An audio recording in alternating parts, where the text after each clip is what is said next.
وہ یہ نہیں دیکھتے میرا قد کتنا بڑا ہے، وہ یہ دیکھتے ہیں یار سامنے والے کا پیار مجھ سے کہ وہ نیچے اتر کر لوگوں سے کہتے نبی پاک علیہ الصلوۃ والسلام نے بڑا سادہ سا مجھے کھانا دیا، جب میں کھا چکا تو حضور فرمانے لگے سارا کچھ تو آپ نے دیکھ لیا، کیا پروگرام ہے، کب جانا ہے آپ نے، دیکھ لیا سارا کچھ، اگلا پروگرام بنائے۔ تو ادھی کہتے ہیں میں دور بیٹھا تھا، میں اٹھ کے قریب آ گیا، میں نے کہا محبوبہ اب کہاں جانا ہے، مجھے کلمہ پڑھائے، میں مسلمان ہونا چاہتا ہوں۔ یہ غریبی حضور کی پسند ہے، تھوڑے پہ گزارا کرنا سی۔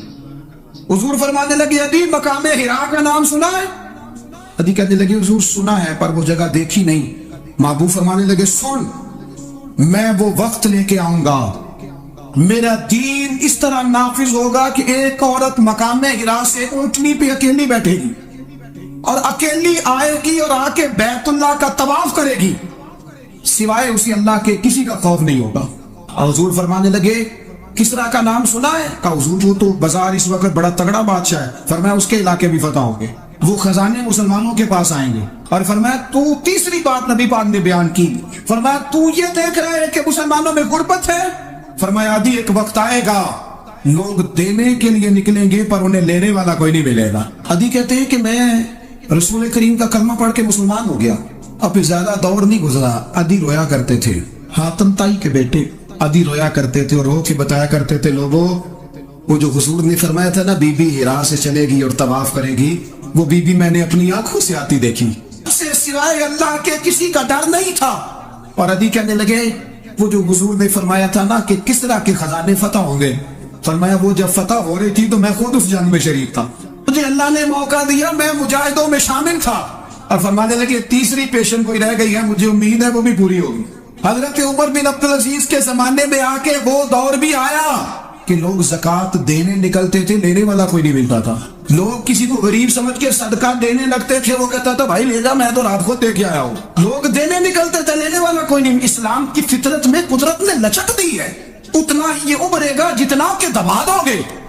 نبی پاک بے مثل و بے مثال ہے، لا مثل لہ ولا مثال لہ، حضور کی مثل بھی کوئی نہیں اور مثال بھی ہے ہی کوئی نہیں۔ اللہ کریم نے معبود جیسا دوسرا بنائے کوئی نہیں۔ سمجھنی ہے بات آپ نے، حضور میں شک کوئی نہیں پر ابو جہل نے شک کیا، نبی پاک میں شک کوئی نہیں پر ابو لہب نے شک کیا، حضور میں شک کوئی نہیں پر عتبہ عتیبہ شیبہ ان کا شک آخر تک نہیں گیا، حالانکہ حضور میں کوئی شک دور کرانے بھی آئے تو شک نہیں گیا، ایک دفعہ نہیں کئی دفعہ، ترجمے دفعہ، 20 دفعہ، ایک ابو جہل کو لے لے دماغ میں شک تھا، حالانکہ حضور میں کوئی شک نہیں۔ ایک دن آ کے کہنے لگا کہ بتائیے میری مٹھی میں کیا ہے، تو نبی پاک صلی اللہ تعالی علیہ وسلم نے فرمایا اگر میں نے بتا دیا، کہنے لگا اگر آپ نے بتا دیا تو میں کلمہ پڑھ لوں گا۔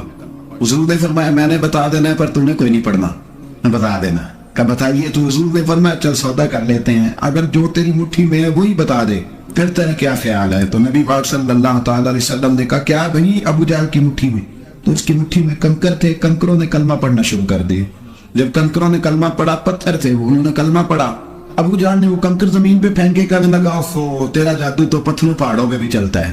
اب جملہ کہنے لگا سمجھ لینا، ابو جہل گوشت کا آدمی تھا، کنکر پتھر تھے، پتھر کلمہ پڑھ گئے، گوشت کا آدمی تھا پر کلمہ کیونکہ یہاں کیا تھا شک، اس نے آگے نہیں بڑھنے، گوشت کا شخص ہو کے پتھروں سے آگے نکل نبی پاک صلی اللہ علیہ وسلم کی خدمت میں آیا، بلکہ وہ جو یہودی والی روایت ہے اس کے پس منظر میں بھی بعض محدثین نے لکھا ہے، اس کو بھی اسی نے بھیجا، کہنے لگا جاؤ نبی پاک سے جا کے کہو اگر وہ درخت آپ کا کلمہ پڑھے تو میں بھی پڑھ لوں گا۔ درخت، اب درخت ہوتے تو جاندار ہے پر کلمے تو کوئی نہیں نہ پڑھتے، درخت سے بھی تو انسانوں سے کلمہ پڑھنے کی بات، اگر درخت پڑھے تو میں پڑھ لوں گا۔ نبی پاک صلی اللہ علیہ وسلم دور بیٹھے تھے، درخت دور تھا، اور امام سیوطی علیہ الرحمہ نے لکھا ہے درخت بھی کیکر کا تھا۔ نبی پاک صلی اللہ علیہ وسلم نے فرمایا اس یہودی سے کہ تو جا کے درخت کو کہہ کہ تجھے نبی پاک بلاتے ہیں، فرمایا میں گیا تو پھر تم نے کہنا جادو کر کے بلایا ہے، احتیاط بھی کی، ہر چیز آنکھوں کے سامنے رکھی، تو جا کے کہہ کہ تجھے بلاتے ہیں۔ وہ بندہ گیا، جا کے کہنے لگا، اور امام سیوطی نے اس کو لکھا ہے، کہنے لگی اس نے نبی پاک کا نام بھی نہیں لیا، کیونکہ ابو جہل اینڈ کمپنی کو پتا تھا کہ مصطفیٰ کے نام میں بھی بڑی برکت، خالی نام بھی نہیں لیا، کہنے لگا درخت وہ جو سامنے بیٹھے ہیں نا وہ تجھے بلا رہے، نام نہیں لیا حضور کا، وہ جو سامنے بیٹھے ہیں نا جاءت لدعوتہ الاشجار ساجدۃ، امام بوصیری کہتے ہیں درخت آیا اور سجدہ کرتا ہوا، زمین چیرتا ہوا آیا، کس طرح آیا؟ پہلے آگے جھکا، پھر پیچھے جھکا، دائیں جھکا، بائیں جھکا، یہاں بھی لکھنے والوں نے لکھا ہے کہ وہ نہ درخت اپنی جڑیں اکھیڑ رہا تھا، جب چلنا تھا نا اس نے حضور کی طرف آنا تھا تو آگے دائیں بائیں ہوا جڑیں اکھیڑ رہا.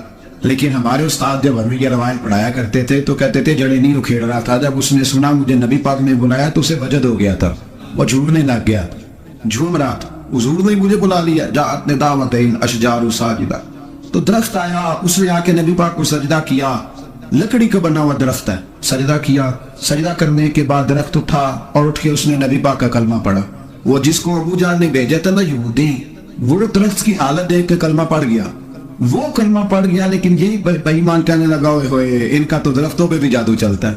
لا ریب فیہ، شک قرآن پاک میں، لیکن اگر بندے کے دماغ میں ہو اس کا علاج ہے کوئی، ادھر ہی شک بیٹھ جائے. سادی مثال دیتا ہوں کہ سامنے دیوار صاف ہو لیکن گرد اگر آئینے پہ پڑی ہو. دیوار صاف کرنی چاہیے کہ اینک کا شیشہ صاف کرنا چاہیے. ساری زندگی لوگ دیوار صاف کرتے گزار دے، ساری زندگی تراش خراش کرتے گزار، اپنی مرضی کی پینٹنگ کرتے گزار دیتے ہیں، پر اپنی آنکھ کی پتلی صاف نہیں کرتے. آنکھ کی پتلی صاف نہیں کرتے. کسی نے حضرت رومی سے کہا تھا حضور دنیا میں کوئی اچھا ملتا نہیں، فرمانے لگے تھوڑا رونا شروع کر تاکہ تیری پتلیاں وضو کر لیں. وضو کرنے وہ انہیں پتہ چل جائے کہ کتنے صاف ستھرے لوگ دنیا میں پائے جائے. ابو جہل پھر آ گیا، کہنے لگا اگر آپ چاند کے 2 ٹکڑے کر دیں تو میں کلمہ پڑھنے کو تیار. اچھا یہاں بھی بڑی مزے کی بات ہے. اللہ نے پہلے کہہ دیا نبی پاک کو کہ ان الذین کفروا سواء علیہم انذرتہم ام لم تنذرہم لا یؤمنون. معبود یہ جن کی قسمت میں کفر ہے نا، آپ انہیں ڈرائیں چاہے نہ ڈرائیں، یہ ایمان نہیں لائیں گے. کنکروں نے بھی کلمہ پڑھ لیا، درختوں نے بھی پڑھ لیا، سارا کچھ ہو گیا. اللہ نے بھی کہہ دیا کہ معبود اس بے ایمان نے کلمہ نہیں پڑھنا، پر حضور نے فرمایا یہ پڑھے نہ پڑھے ہم نے میدان نہیں چھوڑ دا. جتنی دفعہ آئے گا نا ہم اسے ضرور معجزہ دکھائیں، جتنی دفعہ آئے ہم کیوں میدان چھوڑ. آپ کہنے لگا جی اگر چاند کے 2 ٹکڑے کر دے تو اقتربت الساعۃ وانشق القمر. تو نبی پاک صلی اللہ علیہ وسلم نے انگلی کا اشارہ کیا، چاند 2 حصوں میں بٹا. کوہ صفا ایک پہاڑی تھی مکے میں، آدھا ٹکڑا پہاڑی کی اس جانب ہوا، آدھا اس جانب. یعنی وضاحت کی اللہ کریم نے کہ ایسے نہ ہو کہ یہ کہہ دی وہ تو ایسے بالکل شک ہوا تو مل گیا، پتہ نہیں میری آنکھوں پہ جادو ہو گیا، ملا ہے کہ نہیں ملا. جب ٹوٹا تو حدیث پاک میں آتا ہے کہ آدھا چاند کوہ صفا کی ادھر گیا اور آدھا تو پہاڑی تھی، چاند نیچے آیا، پہاڑی کے گرد گھوما، آگے جا کے ملا. یعنی وقفہ دیا گیا باقاعدہ دیکھنے کا. سمجھ نہیں پوری دنیا میں جتنے لوگ اس وقت چاند دیکھ رہے تھے، ہندوستان تک روایتوں میں ملتا ہے کہ لوگوں نے گواہی دی کہ ہم نے چاند ٹوٹتے دیکھا ہے. زمانہ مان گیا، لوگوں کی چیخیں نکل گئیں، لوگ قدموں میں گر گئے. پر وہ جس کے دماغ میں شک تھا نا وہ نہیں مانا. شجر و حجر پہچان گئے پر انسان کی نظروں میں شک ہی رہا. دنیا میں سب سے مجبور، کمزور، بزدل، کم فہم بندہ وہ ہے جس کے دماغ میں شک ہے. سب سے کم فہم ہے، اس کی فراست روحانیہ زیرو ہے، وہ ایک ناکام شخص ہے. اس کو کسی پہ بھی شک پڑ جائے، کسی پہ بھی. ہم نے دیکھا ہے جو عورت اپنے مرد پہ شک کرنے لگ جاتی ہے اس گھر کا کوئی علاج ہی نہیں ہوتا. جو شکوہ کرتی ہے روٹی کا، پیسوں کا، وہ کسی دور میں مسئلہ اس کا حل ہو جاتا ہے. جو نافرمان ہوتی ہے اس کا بھی مسئلہ کسی نہ کسی زمانے میں حل ہو ہی جاتا ہے. یہ جس کو شک پڑ جاتا ہے نا، شک، اس کا مسئلہ قیامت کی صبح تک حل نہیں ہو. اگر مرد کو شک پڑ جائے اس کا مسئلہ بھی کبھی زندگی میں دوبارہ حل. یاد رکھیں یہ جو شکوک و شبہات ہے نا، قرآن پورا شکوک و شبہات کا ازالہ کرتا ہے. کافر کے سوال کا جواب دیتا ہے، منافق کے سوال کا جواب دیتا ہے. قرآن مجید ہر ایک کی تسلی کراتا ہے، لیکن شروع میں بتا دیا کہ لا ریب فیہ، شک والی گنجائش اس میں. لوگ آج تک شک کر رہے ہیں کہ اللہ کا کلام ہے کہ نہیں، آج تک لوگ کہیں. تو میرے بھائی شکوک والی زندگی کمزور ہوتی ہے. شکوک والی عقل مند لوگوں کی زندگی کمزور زندگی. صحابہ کرام عمل والے لوگ تھے، وہ بحثوں میں الجھے رہتے تو عمل نہ کر پاتے. ہمارے یہاں نا بحث ہوتی ہے جس مسئلے کا کوئی تعلق ہی نہیں، الجھن سے نکل رہے. عمل کا رستہ، بحث جو ہوتی ہے یہ عمل کا رستہ روکتی ہے. عقل مند نہ بنے، فرما بردار بنے. میرے بھائی شکوک و شبہات والی جو لائف ہے، لیکن نا انبیاء کرام علیہ السلام کے بارے میں شکوک و شبہات ہیں، اولیاء عظام کے بارے میں. اب ایک نیا شک پیدا ہو گیا ہے کہ فیض ملتا ہے کہ نہیں ملتا. ہم نے فلانے ولی کو دیکھا نہیں، ساری زندگی اس کا نام لیا، فیض ملے گا کہ نہیں. غوث پاک کو دیکھا نہیں، ساری زندگی قادری کہلایا، فیض ملے گا کہ نہیں. خواجہ اجمیر کو دیکھا نہیں، چشتی کہلائے، فیض ملا کہ نہیں. صابر پیا کو دیکھا نہیں، صابری کہلائے، فیض ملا کہ نہیں. اور خدا کے بندے، فیض وہ چیز ہے جو نظر نہیں آتی پر محسوس سب سے زیادہ ہوتی ہے. ملے تو حضرت اویس کرنے بھی نہیں تھے نبی پاک سے، وہ بھی نہیں ملے تھے، ملاقات تو ان کی بھی نہیں ہوئی. کیا کہیں گے؟ ملاقات نہیں ہوئی لیکن فیوز و برکات کا یہ عالم ہے کہ میرے محبوب نے فرمایا وہ دعا کرے گا تو اللہ میری امت کی بخشش فرمائے گا. تو اب ہمارے صوفیاء میں ایک سلسلہ اویسیہ ہے. سلسلہ اویسیہ میں اکثر ملاقات نہیں ہوتی, اکثر نہیں ملاقات ہوتی بغیر دیکھیں نا, آپ جب کسی کا نام جپتے ہیں, جب کسی کا نام لیتے ہیں, جب اسی کا ذکر کرتے ہیں, جب اسی کے تذکرے میں رہتے ہیں, تو اللہ تبارک و تعالیٰ کے یہ جو کامل لوگ ہوتے ہیں یہ متوجہ ہو جاتے ہیں, ان کی توجہ ہوتی ہے. خود سرکار نے فرمایا دو آپس میں محبت کرنے والے, ایک مشرق میں ایک مغرب میں, قیامت کے دن اللہ دونوں کو جنت میں اکٹھا فرما دے گا. یہ کیا بات ہوئی کہ ہر بات میں شک کرنا کہ جی وہ فلانے سے ملاقات ہی نہیں ہوئی. تو کس طرح بھائی, ملاقات ایک الگ چیز کا نام ہے, ملاقات ایک الگ شے کا نام ہے, اور فیوز و برکات ایک اللہ سے ملاقات ہوئی ہے. رزق دیتا ہے کہ نہیں, زندگی دیتا ہے. تو اس لیے ہر چیز کو ٹھیک ہے, وہ جو جگہ جس جگہ پہ جو بات ہے اس کو وہاں رہنا چاہیے, لیکن یہ شکوک ہیں ان سے باہر نکلیں, ان سے باہر آئیں. اور یا اللہ کا جو فیضان ہے, ان کی جو محبت ہے, ان کے جو طریقہ. حضرت سلیمان بن بشار رحمت اللہ علیہ بزرگ گزرے ہیں, وہ کہتے ہیں میرے پاس, میں بڑا خوبصورت تھا جوانی میں, دین کی تھوڑی سی خدمت کرتا تھا, تو ایک عورت آ گئی. اس عورت نے میرے ساتھ کچھ مجھ سے مانگا, مطالبہ کیا, تو میں نے کہا کوئی بھکارن ہے. میں نے جب اس نے نقاب اوڑھا ہوا تھا, جب میں نے اس کی طرف پیسے دینے کے لیے, خیرات دینے کے لیے کچھ چیز بڑھائی, تو اس نے چہرے سے کپڑا ہٹایا. میں نے نظر جھکا لی, کہنے لگی سلیمان میرا رنگ روپ تو دے, میں کتنی خوبصورت ہوں, میں تیری محبت میں گرفتار ہو گئی, خدا را میں اپنے آپ کو تیرے حوالے کرتی ہوں. آپ فرماتے ہیں جب اس کے نیت اور ارادے میں اور لفظوں میں نے فطور دیکھا تو میں استغفر اللہ پڑھتا وہاں سے بھاگ گیا. اتنا دوڑا کہ میں بصرہ سے باہر نکل گیا, شہر سے باہر آ گیا. عورت سے دوڑ رہا ہے, مرد, نوجوان, خوبصورت. فرماتے عشاء کی اذانیں ہو رہی تھی, نماز پڑھ کے میں مسجد میں سو گیا تو مجھے حضرت یوسف علیہ السلام کا دیدار. جناب یوسف کہتے ہیں میں حضور کا غلام اور غلاموں کا غلام اور صدیوں بعد کا غلام. تو جناب یوسف علیہ السلام میری خواب میں آئے اور کہنے لگے اٹھ جوان, میرے سینے سے لگ, یار تو نے تو نبی پاک کا امتی ہو کے وہ کام کیا ہے جو میں نے نبی ہو کے کیا تھا. اب کام حضرت یوسف والا کیا تھا نا, تو صدیوں اور سالوں اور مہینوں کا فاصلہ بن سکا. تو وہاں پہ مسئلہ یہ ہے کہ شکوک و شبہات والی زندگی نقصان دیتی ہے. حضرت ہمارے سلسلہ مقدسہ میں ایک سلسلہ علویہ ہے جو اعلیٰ حضرت فاضل بریلوی کو حاصل تھا. شاہ عبدالعزیز صاحب محدث دہلوی رحمۃ اللہ تعالیٰ علیہ نے بڑا لکھا مولا علی کی شان پہ, حضرت علی پہ کلام, ان کا ذکر, ان کے تذکرے اس قدر فنا ہو گئے کہ ہر وقت ذکر علی کرتے. فرماتے ہیں مجھے خواب میں حضرت علی کا دیدار ہوا, انہوں نے مجھے بیعت فرمایا اور مجھے اپنے سلسلہ مبارکہ میں اجازت دی. تو شاہ صاحب رحمت اللہ علیہ فرمایا کرتے تھے کہ میں نے بہت کم لوگ ہیں جن کو پھر ان میں بیعت فرمایا جاتا ہے, تھوڑے چند لوگ, اور ان کو سلسلہ مبارکہ میں اس میں چند لوگ ہیں. اعلیٰ حضرت کے بعد شاہ رسول ہے, شاہ رسول کے بعد شاہ عبدالعزیز محدث دہلوی اور ڈائریکٹ مولا علی شیر خدا سے بیعت. تو مطلب یہ ہے کہ کام شکوک و شبہات سے نکلیں.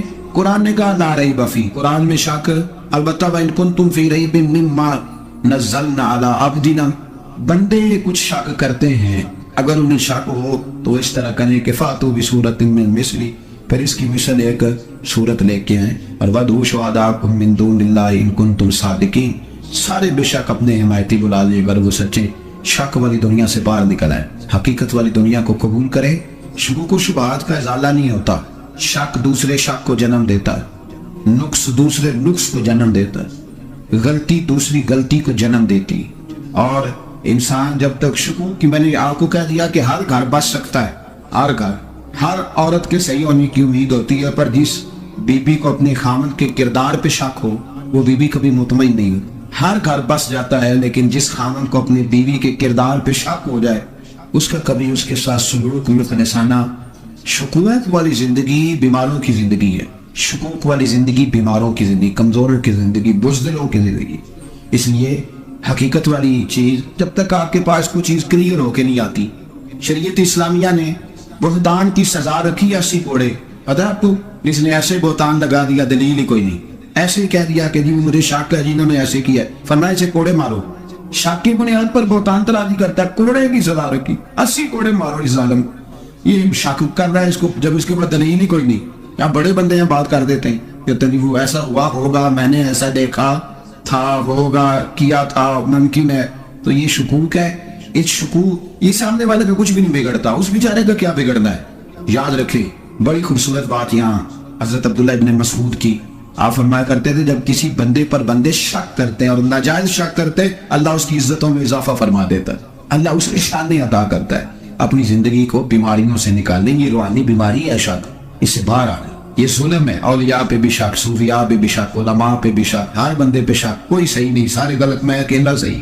اس شک سے باہر آ جائیں. یہ نفسیاتی مریض بنا دے گا, بے سکون کرے گا, بے قرار کرے گا. جس ترتیب سے ہم مسکراتے ہیں, جس ترتیب سے ہم روتے ہیں, جس ترتیب سے ہم کسی بات کا اظہار تشکر کرتے ہیں, خدا ان باتوں سے پاک ہے. اب بہت ساری حدیثوں میں آیا کہ وہ مسکراتا ہے, تو کیا مطلب ہے مسکرانے کا؟ تو علماء تفسیر نے لکھا مسکرانے کا مطلب یہ ہے کہ وہ بڑا ہی راضی ہوتا ہے اپنے بندے سے, بڑا راضی ہوتا ہے. یہ مطلب ایک تو مسکرانے کا مطلب یہ ہے کہ وہ بڑا راضی ہو گیا, بڑا راضی ہو گیا, وہ مسکرا دیا اپنے بندے پہ. اور ایک اس کا معنی خود نبی پاک صلی اللہ تعالی علیہ وسلم نے بیان فرمایا. مسند امام احمد بن حنبل میں حدیث ہے, حضور سید عالم علیہ السلام سے صحابہ نے پوچھا یا رسول اللہ شہید تو بڑے لوگ ہوتے, شہیدوں میں افضل کون ہے؟ تو اللہ کے حبیب علیہ السلام فرمانے لگے وہ والا بندہ جو ڈٹ گیا تھا کافروں کے مقابلے میں, وہ ہلا نہیں, پوری طرح ڈٹ کے جو لڑا, وہ شہداء میں افضل ہے. حضور فرماتے ہیں وہ جنت کے بالا خانوں میں سیر کرے گا اور رب اسے دیکھ کے مسکرائے گا, رب اسے دیکھ کے مسکرائے گا. اللہ تعالیٰ مسکراتا ہے اسے دیکھ کے. اور اگلے جملے میں حضور نے وضاحت کر دی, فرمایا جب رب دنیا میں کسی پر مسکراتا ہے نا, تو اس کا معنی یہ ہے کہ قیامت میں پھر اللہ اسے حساب کوئی نہیں لے گا. جس پر اللہ دنیا میں مسکرا دیا اس سے کوئی حساب, تو وہ کام ڈھونڈنے چاہیے نا جس سے اللہ مسکرائے. ویسے کبھی ہم ایسا کرتے ہیں کہ نہیں کسی کو راضی کیا جائے؟ یہ کام ہم کرتے ہیں کہ ہماری کمپنی کا جو سربراہ ہے وہ ہم سے راضی رہے, جس ادارے میں ہم پڑھاتے ہیں اس ادارے کا بڑا ہم سے راضی رہے. یہ کرتے ہیں ہم, اس کے لیے کچھ نہ کچھ ہیلے بہانے ہم کرتے ہیں. برادری, قبیلہ, علاقہ, بستی, لوگ کسی طریقے سے ہمارے ساتھ مطمئن رہے, کرتے ہیں نا یہ سارے کام. اس میں تھوڑی مشکل بھی ہمیں آتی ہے, لیکن کرتے ہیں. کیا کریں, گھر میں بھی کئی دفعہ ایسا ماحول بنانا پڑتا ہے. چلے ایک اور میٹھی مثال دیتے ہیں, زیادہ سمجھ میں آئے گی. چھوٹا بچہ خوش رہے, آپ اس کے لیے محنت نہیں کرتے. وہ چھوٹا ہے, اس کو خوش کرنا فرض ہے ابا پہ, لیکن وہ کہتا ہے کہ میں نے موٹر سائیکل لینا ہے. چھوٹا ہے, چلا ہی نہیں پائے گا, تو ابا پھر اسے راضی کرتا ہے, کہتا ہے بیٹے چھوٹا سائیکل لے دے, چل میں تجھے اڑانے والا جہاز لے دیتا ہوں. مقصود کیا ہے کہ اس کو ناراض نہیں کرنا, یہ روئے نہ, اس کا دل نہ ٹوٹے. یارو سنو نا میں کیا کہہ رہا ہوں. اگر چھوٹے بچے کے لیے وہ چیزیں ڈھونڈتے ہو, میرے ابا جی نا اپنے نواسے کے لیے کھلونا لے کے آئے, تو بچہ بڑا ہی کھیلا, تو ابا جی کہنے لگے لو پیسے پورے ہو گئے میرے. بچے کو پسند بڑا ہے نا, پیسے پورے کر چھڑے نہیں, دیکھو نا جی کتنا اس کو راضی ہوا ہے. تو انسان کیا کرتا ہے کہ کوشش کرتا ہے, چھوٹا بچہ بھی ناراض نہ ہو تو وہ چیزیں وہ ڈھونڈتا ہے کہ اس کو کیا پسند ہے, چاکلیٹ لے جاؤں, فلاں چیز لے جاؤں, آئس کریم لے جاؤں. تو ایک بچے کے لیے, گھر کے لیے, سربراہ کے لیے اتنی محنت کرتے ہو, تو وہ کام بھی ہمیں ڈھونڈ کے تلاش کرنے چاہیے نا جسے رب راضی ہوتا ہے, اللہ راضی ہوتا ہے. بتاؤ وہ کون کون سے کام ہیں؟ نبی کریم صلی اللہ تعالی علیہ وسلم نے ارشاد فرمایا 3 لوگ ہیں جنہیں دیکھ کے رب مسکراتا ہے. یا رسول اللہ صلی اللہ علیہ وسلم وہ کون کون سے؟ تو محبوب فرمانے لگے ایک وہ بندہ, ساری مخلوق سوئی ہے, آدھی رات ہے, رات کا پچھلا پہر ہے, اس نے اٹھ کے وضو کر لیا, مصلی پہ کھڑا ہو گیا خدا کی یاد میں. فرمایا اسے دیکھ کے رب مسکراتا ہے جو اس کی شان کے لائق ہے. مسکراتا ہے نا, یہ تو سونے کا ٹائم تھا, یہ تو گہری نیند آنے کا وقت تھا, رات کا پچھلا پہر. رات پوے تے بے درداں نو نیند پیاری آوے, تے درد منداں نو یاد سجن دی سوتیاں بھی آن جگاوے. اور ساون کی کالی راتوں میں جب بوندا باندی ہوتی ہے, وہ راتوں کو اٹھ روتے ہیں جب خلقت ساری سوتی ہے. اللہ مسکراتا ہے. اور سننا میرے بھائی, میرے نبی پاک صلی اللہ تعالی علیہ وسلم فرماتے ہیں جب مسلمان نماز کے لیے صفے بناتے ہیں نا, ترتیب لگ رہی ہوتی ہے, اب اللہ کی بارگاہ میں کھڑے ہوں گے, قیام کریں گے, رکوع کریں گے, سجود کریں گے. فرمایا جب مومن صفے بناتے ہیں تو رب دیکھ کے مسکراتا ہے. کمال ہو گئے عروج بندگی کا, جب بندے کو دیکھ کے رب مسکرائے. خدا بندے سے خود پوچھے بتا تیری رضا کیا ہے, مسکراتا ہے. اور میرے نبی پاک علیہ السلام فرماتے ہیں جب مجاہد جہاد کے لیے صفیں سیدھی کرتے ہیں, آج تو یہ رب کے نام پہ مرنے ہی آ گئے, یہ صفوں میں کھڑے ہوں گے, ترتیب سے لڑیں گے, ترتیب سے گلا کاٹیں گے کافروں کا یا شہادت لیں گے. فرمایا جب جہاد کے لوگ صفیں بناتے ہیں تو رب انہیں دیکھ کے مسکراتا ہے. کتنے نصیبوں والا میں بنتا ہے جسے دیکھ کے مسکرا دیا. اور یار کبھی تیرا بیٹا تیرے سامنے مسکرائے نا چھوٹا, تو تیرا دل باغ ہو جاتا ہے. تیری ماں بیمار کسی ایک دن صحیح طرح ہنس پڑے تو طبیعت خوش ہو جاتی. مجھے بتاؤ نا جس کا رب بھی اسے دیکھ کے ہنس پڑے, جو اس کی شان کے لائق ہے, کیا اس بندے کے نصیبے ہیں, کیا اس کے مقدر ہے. آپ اس مقام پر اپنے آپ کو لائے. آپ دیکھیں نا یہ حدیث ہم نے سن لی, اب ہم نے نا اس طرح صفحے نہیں بنانے جس طرح ساری دنیا, آپ ذرا صفحے بھی شوق سے بنائیں گے, آپ ذرا تھوڑا سا شوق پیدا کریں گے. بھئی یہ تو میں وہ کام کرنے لگا ہوں جسے دیکھ کے رب مسکراتا ہے. نبی پاک صلی اللہ علیہ وسلم نے فرمایا جب کو بندہ توبہ کرتا ہے نا, ہم توبہ کا رٹا لگاتے ہیں، یا اللہ میری توبہ یا اللہ۔ اور توبہ کا تو مطلب یہ ہے کہ پچھلے گناہوں سے پکی توبہ، آج کے بعد یہ غلطی نہ کرنے کا پکا وعدہ۔ تو نے ساری شب برات رو کے گزاری ہے، بتا سویرے جھوٹ جوڑنے کا ارادہ ہے تیرا؟ آج کے بعد رشوت تو نہیں نہ لے گا، ملاوٹ تو نہیں نہ کرے گا، یہ توبہ ہے۔ اور اگر سارے کام اسی طرح کرنے تو پھر کیا توبہ کا رٹا ہے؟ جتنا مرضی لگاؤ۔ حضرت علی بن ربیعہ رضی اللہ تعالیٰ عنہ فرماتے ہیں میں مولا علی کے ساتھ تھا، مقام حرہ کی طرف جا رہے تھے، حضرت علی نے ہاتھ اٹھا کے دعا مانگی ہماری تعلیم کے لیے، ورنہ حضرت علی ہم صحابہ کو محفوظ عن الخطا تو مانتے ہیں نا۔ ہاتھ اٹھا کے کہا اے اللہ ہمارے گناہ بخش دے، تیرے علاوہ کوئی معاف کرنے والا نہیں۔ اور پھر حضرت علی آسمان کی طرف دیکھا اور دیکھ کے نا حضرت علی بن ربیعہ کو تو مسکرائے۔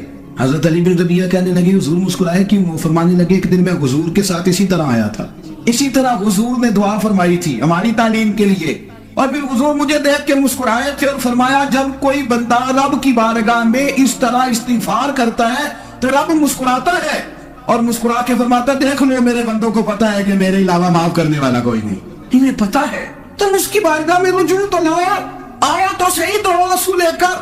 اقبال کہتے ہیں کہ موتی سمجھ کے شان کریمی نے چن لیا، قطرے تو گرے میرے ار کے انفعال کے، دو میں نے آنسو بہائے تھے تو اس کے کرم نے تو موتی سمجھ کے چن لیے۔ سنو نا حضور اس استغفار کو اللہ کو یا رات کو توبہ کر کے سونا چاہیے ہمیں۔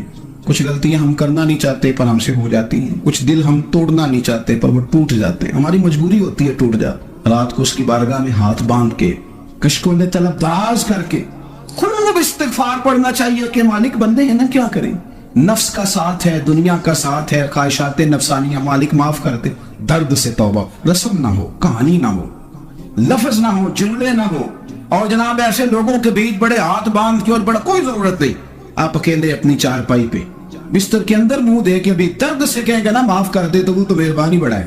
میرے نبی پاک صلی اللہ علیہ وسلم مثال دیتے، فرمایا ایک آدمی صحرا میں جا رہا، صحابہ سے حضور خطاب کر رہے ہیں، فرمایا ایک آدمی صحرا میں جا رہا تھا، اس نے اپنی اونٹنی پہ کھانا پانی پیسے ہر چیز رکھی ہوئی تھی، صحرا تھا بہت بڑا، درمیان صحرا کے گیا تو تھوڑا سا سستانے کے لیے آرام کرنے کے لیے اونٹنی سے نیچے اترا، اب اس نے اونٹنی کی لگام اونٹنی کی نکیل اپنے سرانے کے نیچے رکھی، ہاتھ کے ساتھ پکڑی اور سو گیا۔